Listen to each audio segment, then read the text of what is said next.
Good morning, good afternoon, and good evening.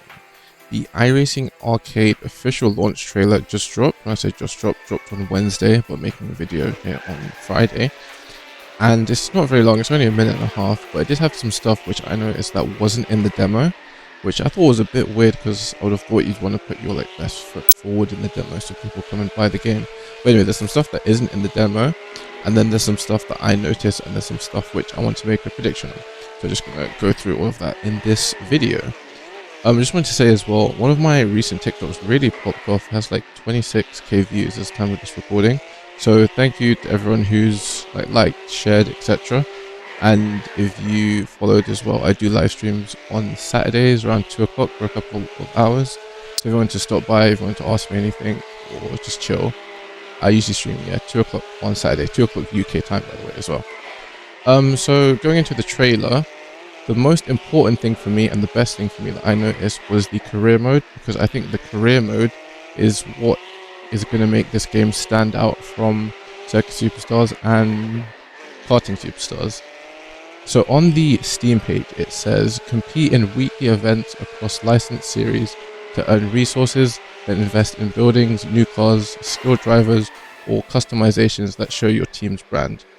So the trailer did briefly show all of those things, so you kind of know what to expect.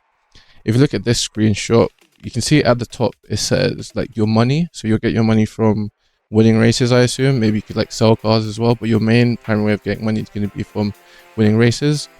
And then you've got 8 out of 13 cars. Now to me, that says that there's probably going to be 13 different cars that you can drive. And the reason why I think that is because Circuit Superstars, if I'm not mistaken, it released with 12 or 13 cars, and then they added a few more, so now it has 16. But for this game to launch with 13 cars would make sense to me, so I'm guessing that 8 out of 13, because you can have 13 cars, and then 0 out of 7 drivers. I wasn't 100% sure on this one, but I would assume you can have 7 drivers, but I don't know why you would need 7 drivers. Maybe you'd have one for each series that you're doing, because I did notice as well in this next screenshot that these 2 drivers, they each have a trait, I would assume, at the bottom. So you can see Alex Horn has infinite stamina, and then Velocity has open wheel expert. So you would use one of them for, I don't know, endurance races, and then another one for Formula 1 star races. I would assume, because it's going to be 12 car races, you'll probably be into teams of 2, so you'd have a teammate which is your second driver who you'd employ, and then you'd just be racing against other people. Could be 3 or 4, but I would assume 2.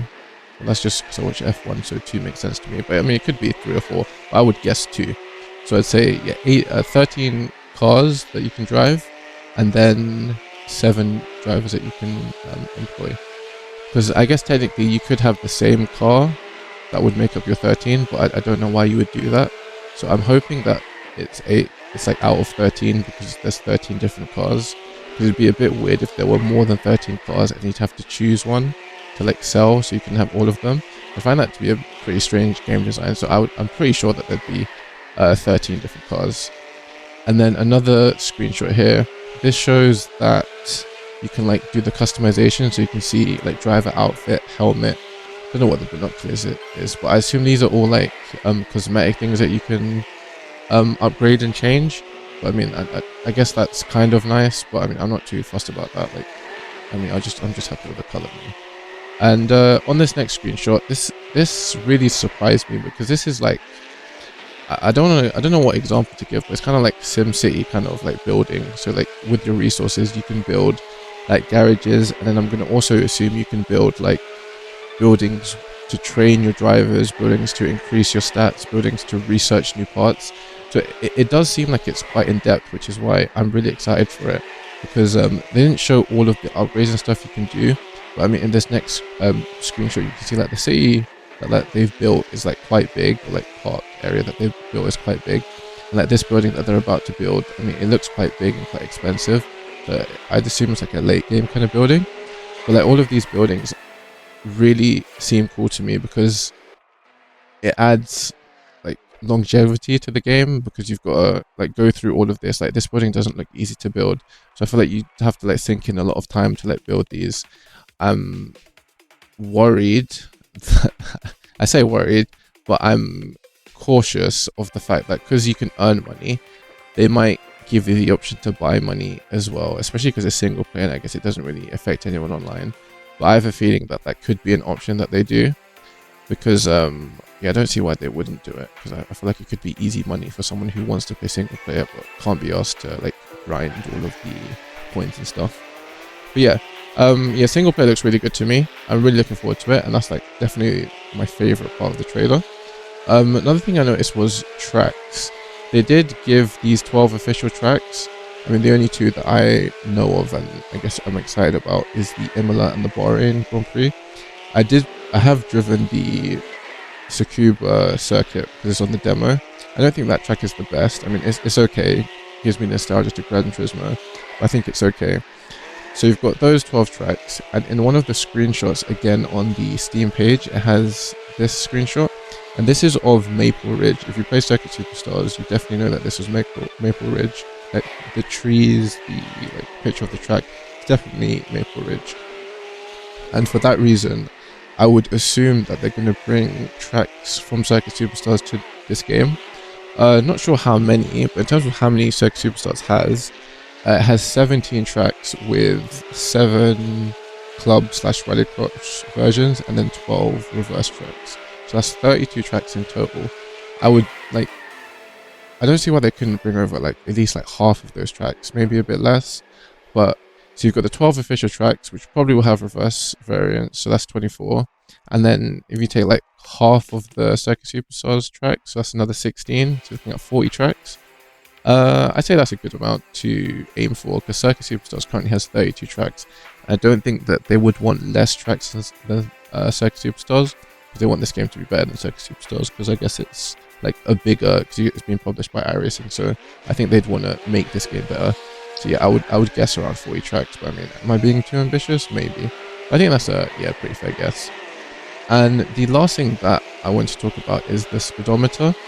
Now, I mean, if you look at this picture of this speedometer, like, I think it's really disappointing and just like extremely basic. And then I also noticed that it's not consistent, because it wasn't on all of the cars. So on the modern F1 car at the beginning and the touring car, which is about halfway through the trailer, neither of them had a speedometer. But then there was like a car which was like similar to the Conquest. I think it's like a Le Mans style car, and the older style open wheel F1 car. Those both had speedometers, but it was the same speedometer, which I didn't like. Because if you've played Formula Legends, they actually have different speedometers per era. So you can have like a modern F1 one, or like an older style one, depending on the era. It also has like the green and the red, so you can see how much you're accelerating or braking.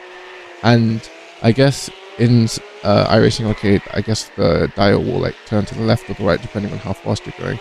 But it would be nice to have something a bit better. Like, I guess it doesn't have to be customized for each car. That would have been nice, but maybe that's too much to ask. But I think being able to see how much you're accelerating and braking is a must, especially in a game with iRacing branding, which I feel like is going to have a competitive scene. So I definitely feel like they need to like do something with this speedometer, because like when I saw it, like I at first I didn't even notice it, but then when I like watched it a couple times and I did see it, I was like, how is that in the game? I guess like the font of it matches the track in terms of like F1 thing and like color. But yeah, I really think that needs to be improved. And I think a lot of people would be happy, because it's like the attention to detail. Like when you see it in Formula Legends, it's like, oh cool, you notice it. And then when you see it in this, and it's like not fully functional because it doesn't have accelerating and braking, and it just makes you like want more, because it's just not finished in my opinion. So yeah, I hope they change that before launch, because I mean, it's not a deal breaker, but it's just like a nice to have, and attention to detail. It's like, and like you notice those little things and you appreciate them as you're playing. So yeah, I think it'd be really good to have. Yeah, those are the main things I noticed from the trailer. Yeah, I don't want this video to be too long. It's already looking at 10 minutes.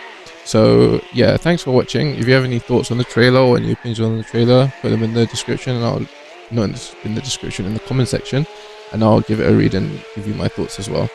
But yeah, hope you have a lovely rest of your day, and I will see you in the next one. Bye bye.